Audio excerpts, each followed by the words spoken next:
But overseas in London, one newspaper investigation claims protesters often go home at night. Thermal images on the Daily Mail's website show most of these tents in purple appear to be empty. Back in this country, the Occupy protests have cost cities money and resources. In Los Angeles, the mayor says the bill so far is $60,000. And late tonight, there's word of the first serious Occupy injury. A 24-year-old Iraqi veteran who served 2 tours of duty in Iraq was critically injured when he was hit with a projectile here in Oakland last night. Meantime, protesters say they'll take back this plaza. Police say they're ready to square off. Brian? Miguel Almaguer in the Bay Area, California for us tonight. Miguel, thanks. One of the main arguments of the Occupy Wall Street protesters was pretty much confirmed today by numbers released by the Congressional Budget Office. It's about the top 1% of American society. From 1979 to 07, incomes grew by 275% for the 1% of the population with the highest incomes in this country. For the middle class, incomes grew by just under 40% for the same time period. And in Manhattan today, the former CEO of the giant consulting firm McKinsey, former Goldman Sachs board member Rajat Gupta, pleaded not guilty to criminal insider trading charges. He's accused of funneling information gained in his positions to a hedge fund called Galleon. Also, the wife of the man convicted of running. For reporting in tonight. And we turn now to that showdown. Protesters and police clashing in Oakland, California. Overnight, tear gas, chaos erupting in the streets. Both sides bracing for another round tonight. And here's ABC's Abby Boudreau. Oakland City Center was empty today, just hours after police were battling with protesters, who are still threatening to regroup tonight. Must leave now. Last night erupted when police wearing full riot gear moved in using rounds of tear gas to break up crowds. This protester overwhelmed by the smoke. Police arrested 100 of the 1,000 Occupy Oakland protesters, including this young woman who was tossed to the ground and cuffed on the spot. You're okay, you're okay. The protesters fighting back and refusing to budge. They shot tear gas into the crowd, flashbangs. One of those injured, a Marine and 2-time Iraq War veteran who sustained a skull fracture after being hit in the head. Police say it was all in self-defense. We were in a position where we had to deploy gas in order to stop the crowd and people from pelting us with bottles and rocks. The situation escalated quickly after police tore down a tent city outside City Hall. Oakland officials said that after nearly 3 weeks of protesting, the site had become dangerous and unsanitary. A recent poll shows less than half of Americans support the protesters, who largely believe money and wealth should be more evenly distributed. But does last night mark a turning point? Weeks after New York City police stopped short of clearing out the epicenter of the protest, Atlanta cracked down last night too. Police on horseback, SWAT teams in riot gear, 50 protesters arrested, some dragged out in plastic handcuffs. The campsite cleared within hours. But just across the Bay Bridge, Occupy San Francisco shows no signs of slowing down. Many of the protesters here tell us they are not afraid of the police and will do whatever they have to do to protect themselves, even if it means repeating a scene like last night. Diane? All right, Abby Boudreau reporting in. And of course, one of the things inflaming the protesters, a lot of other people in this country as well, student loans, the crushing debt. Today we learn that tuition and fees at public colleges have just this year increased more than 8. Occupy demonstrators in Oakland, California are vowing tonight to reclaim their site in front of City Hall. Police kicked them out early yesterday, and there were clashes when they tried to return last night. Police fired tear gas and beanbags. 97 people were arrested. For now, the park is closed for a thorough cleaning. Wall Street has also been watching Europe today to see it landed in San Francisco in search of money for his re-election campaign. And just across the Bay Bridge back there in Oakland, the police cracked down on demonstrators protesting against folks that they believe have too much money. A CBS News New York Times poll out just tonight finds most Americans are not sure what to make of the Occupy Wall Street movement that has spread from coast to coast. 25% have a favorable opinion of it, 20% unfavorable, but the majority, 53%, are either undecided or say they haven't heard enough. But in Oakland, officials decided today that they have heard more than enough. And John Blackstone shows us what happened next. Riot squads confronted about 350 demonstrators in front of Oakland City Hall. Some resisted. In all, 85 were arrested.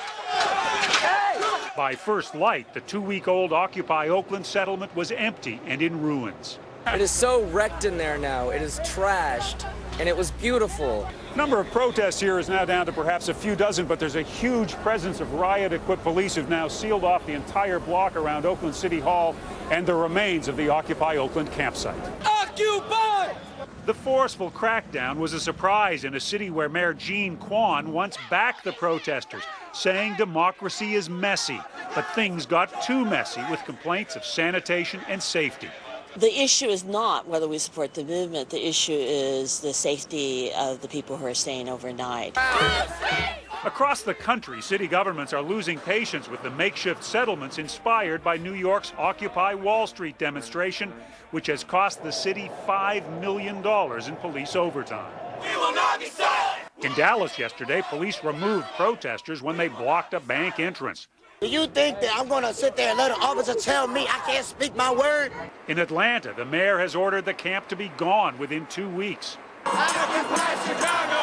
In Chicago, there have been arrests and warnings, but so far the campers in Grant Park have been allowed to remain. We got to let the politicians know this is the mood of the entire country. Here in San Francisco, this Occupy camp has been growing larger, but city officials say that's exactly what could bring an order to shut it down. John, thank you.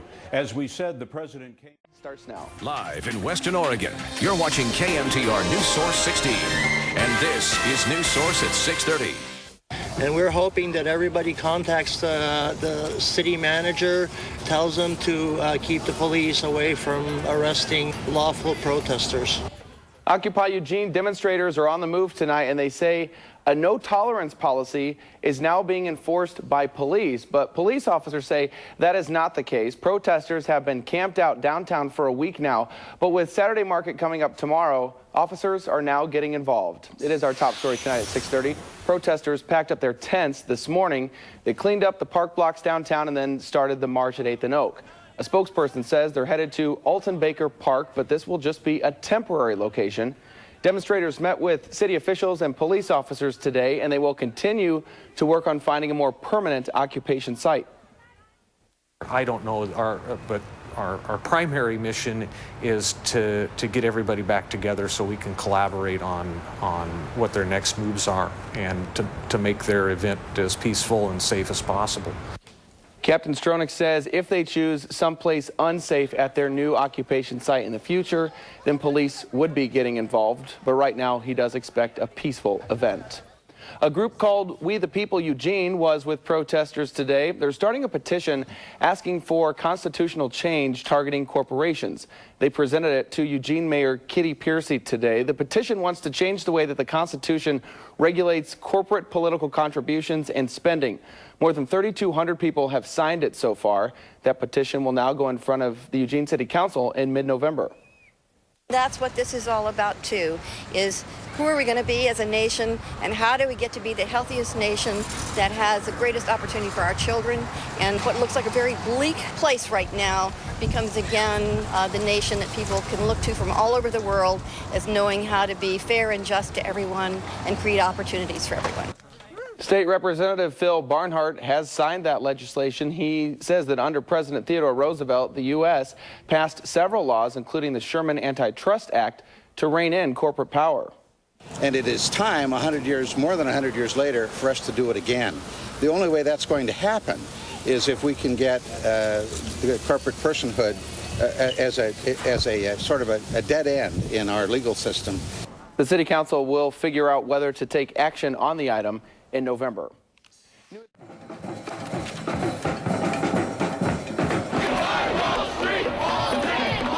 I most interesting things about Occupy Wall Street is the money. Where's the money coming from? They have raised about $300,000. Who's funding them? How are they spending the money? Where is it going? How are they not using the big banks? Does everyone know you around here as the money man? A lot of people do. What kind of power? People power! You call yourself Chief Financial Officer or something else? No, there is no chief. What are things like these days? It's pretty crazy. I mean, this is really like doing an office job in a mosh pit. So right here by the food is where you're going to find one of the donation boxes, this little gray box. I just saw someone stick some cash in there. What's really interesting, these are all over the park. And what Occupy Wall Street tells me is that they have gone to the point where they're getting thousands of dollars of cash donations here in the park every single day. It's come from all 50 states. The average donation is a bit over $47. How do you make the decisions on what to spend the money on? Is this a Democratic vote? How does it work? Yeah, we have our General Assembly. That's made up of how many people? Everybody here. To stay warm! To stay warm! Well, I voted yes for us to get a storage facility, and I voted on spending the money to get it. I voted for the U-Haul, for us to go back and forth with our packages. As far as I'm concerned, they're doing a very good job of providing us with what we really need. And I had a tattoo shop for many years. I helped run a software development company. I went back to school to NYU Poly, and basically my concentration's finance. In terms of where the money is processed that's donated to Occupy Wall Street, what we found out is that a lot of it is processed through a Washington, D.C.-based nonprofit called the Alliance for Global Justice. In terms of the fundraising, in terms of how you get your money, how you spend your money, what do you think differentiates you from a big corporation? First of all, we're by the people, for the people. And we're not trying to make a buck here. We're trying to feed people. We're trying to get them some medical attention when they need it. We're trying to clothe the people that come down here. We're not trying to be greedy. They go to great lengths to be transparent as possible. Peace. Peace. My grandparents were in the civil rights movement. My parents were in the anti-war movement. It's my turn now. Kira, it has been fascinating to watch this movement, and we're going to keep following the money behind it and see what happens. Pete, who you just heard from, thinks that they're going to raise $1 million in the next few months. We'll see if they reach that goal. As for him, he said he plans to be down there through the winter and actually through the 2012 election cycle, and we'll see if it grows or if it sort of disperses. Kira, I asked him, what's your end game here? Because all the protesters seem to have different end games. For him, he said, I want to get the money out of politics, not just corporate money, also personal donations. He wants to see political campaigns funded through taxes. And I said, but, you know, you guys are raising money through donations. His answer to that, Kira, was we are not a political movement. So that is his end game. But again, interesting to meet the guy in charge of the money there for Occupy Wall Street. Yeah, we'll continue to track it right along with you.